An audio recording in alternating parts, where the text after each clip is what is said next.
Je vais passer dans une autre sphère politique, parce que, comme Francesco, tu le suggérais, il y a évidemment des enjeux qu'on ne peut pas aborder sous un prisme purement juridique dans ces questions fondamentales, s'il en est. Et Sébastien nous a proposé de prolonger sur ce terrain qui est évidemment corrélé.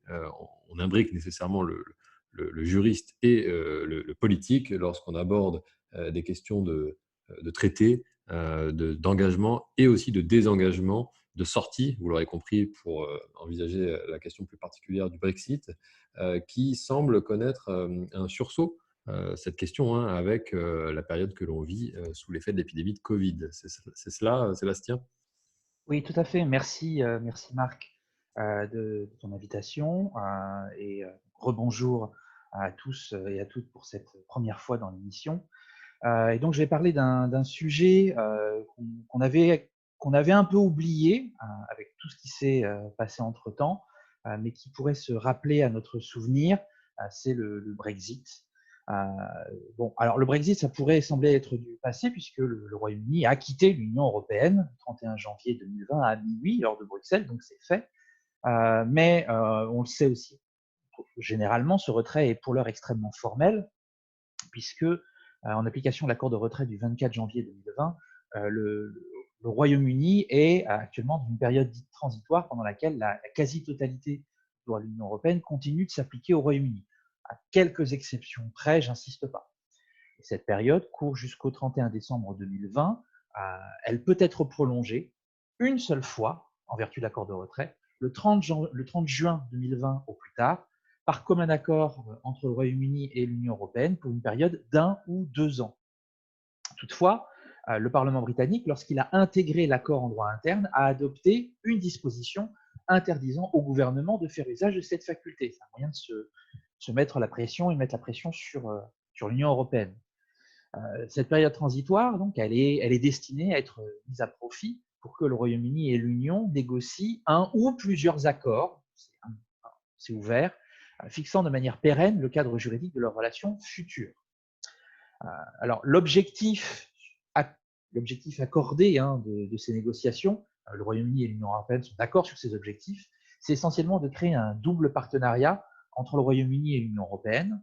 D'une part, un partenariat économique sous la forme d'un accord de libre-échange que l'Union européenne veut ambitieux, puisqu'il abolirait complètement tout droit de douane et tout quota, ce qui n'est généralement pas le cas dans les autres accords de libre-échange conclus entre l'Union européenne et d'autres pays.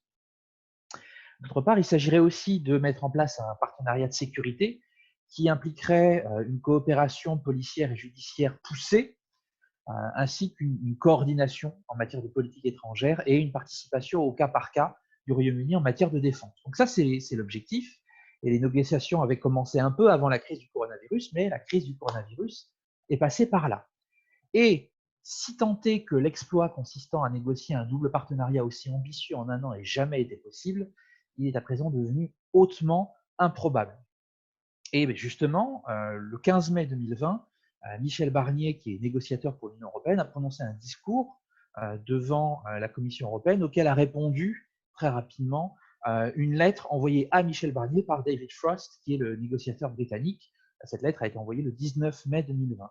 Et ces deux documents sont assez intéressants puisqu'on voit que les deux négociateurs actent l'insuffisante avancée des négociations, chacun blâmant évidemment l'autre dans des termes inhabituellement sévères, et quand je dis inhabituellement sévères, en tout cas pour Barnier. Les deux documents pointent 4 éléments sur lesquels la négociation achoppe: l'alignement réglementaire, la pêche, l'alignement en matière de droits fondamentaux et la gouvernance de l'accord. En matière d'alignement réglementaire, l'Union souhaite un alignement poussé du Royaume-Uni sur le droit de l'Union, alors que le Royaume-Uni veut recouvrer sa souveraineté réglementaire et recourir à des procédures de convergence et de reconnaissance mutuelle pour faciliter le commerce des marchandises et des services.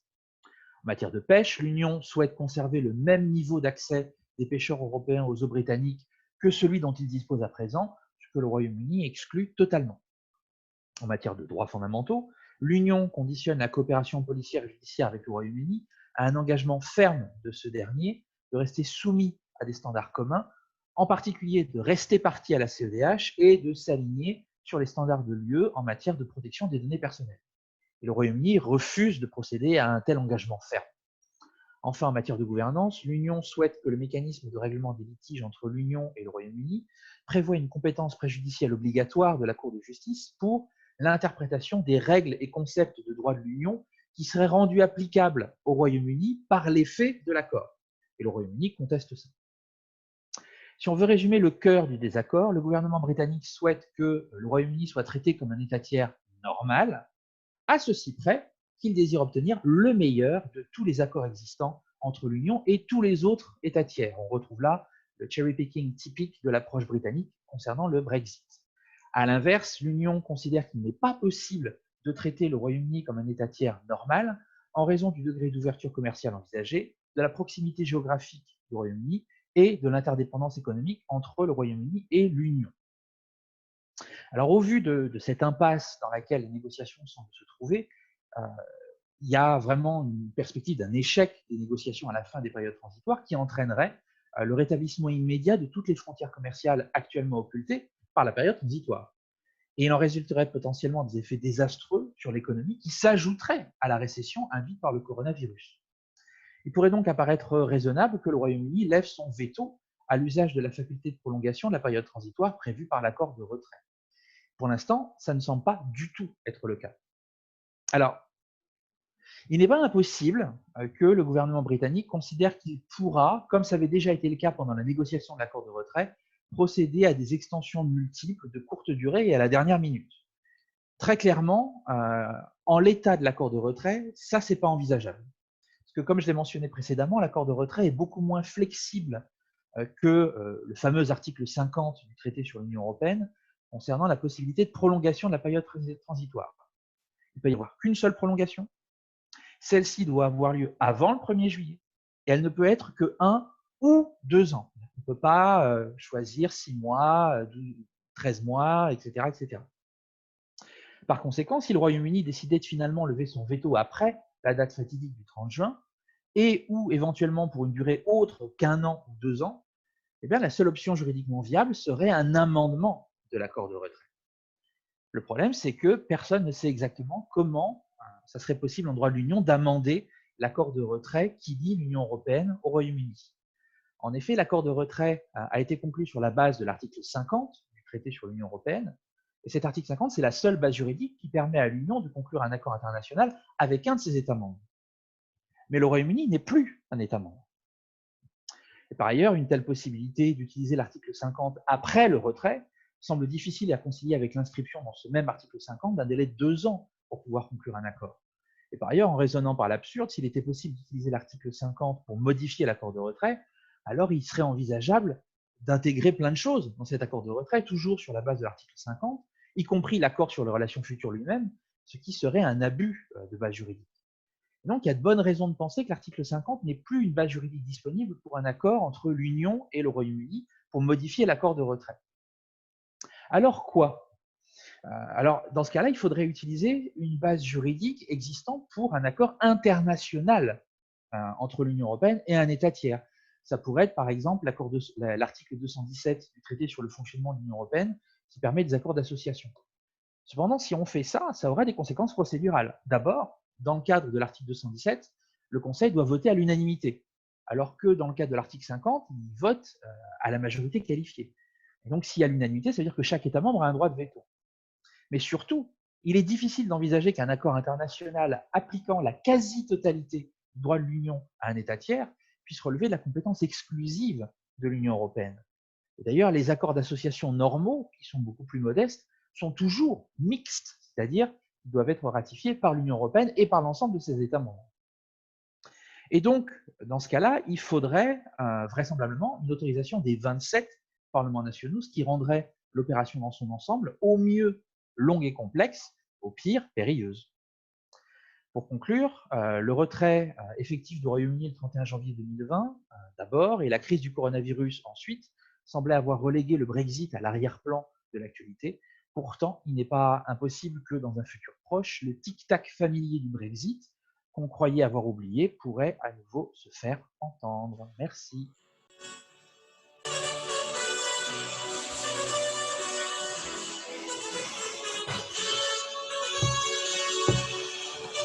Merci Sébastien pour tous Je ces rappelle que le éléments. groupe s'appelle Europe.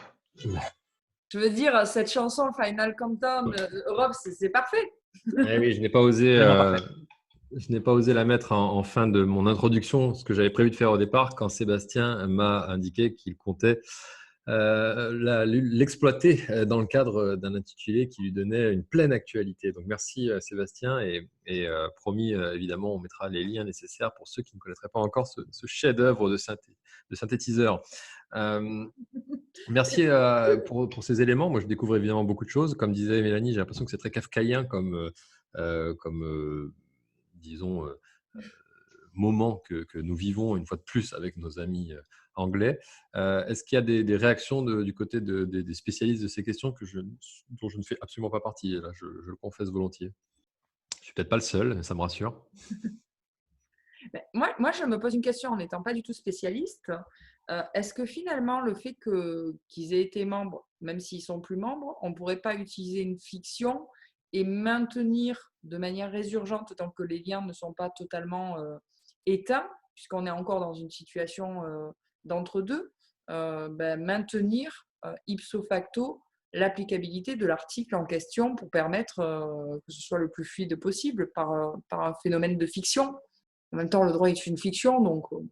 C'est une hypothèse. C'est une hypothèse. J'ai pris, parce que je ne suis pas très gentil, j'ai pris que l'hypothèse la plus mauvaise, c'est-à-dire celle dans laquelle on ne pourrait plus utiliser l'article 50, mais effectivement, il y a tout un courant doctrinal, il y a des tas d'auteurs qui considèrent que finalement, par parallélisme des formes, puisqu'on a utilisé l'article 50 pour l'accord de retrait, on pourrait continuer à utiliser l'article 50 pour le modifier, même si techniquement il n'est plus applicable puisque le Royaume-Uni n'est plus un État membre. Donc très clairement, oui, c'est aussi une possibilité.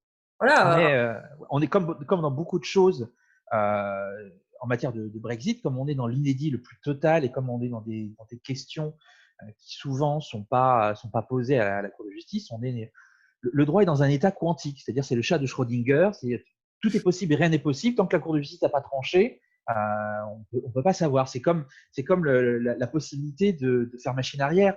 Pendant longtemps, on se posait la question est-ce que le Royaume-Uni peut retirer sa notification et mettre fin au Brexit? Et vous aviez quand même la majorité des auteurs qui disaient oui, on peut, et comme une grosse partie qui disait non, on ne peut pas.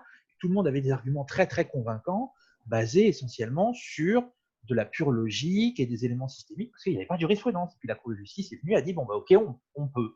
Mais tant que la Cour de justice n'a rien dit, on peut effectivement tout dire. Moi, j'y verrais un état potestatif.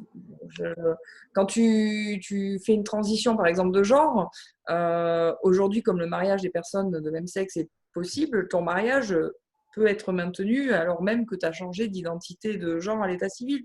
Donc là, l'Angleterre a passé un cap, elle a changé d'identité de groupe, elle ne fait plus partie de l'Europe, mais on pourrait maintenir, au moins pour régler la fin, un état potestatif pour éviter le blocage. Parce que s'il faut passer aux traités internationaux avec une unanimité, on ne va jamais y arriver.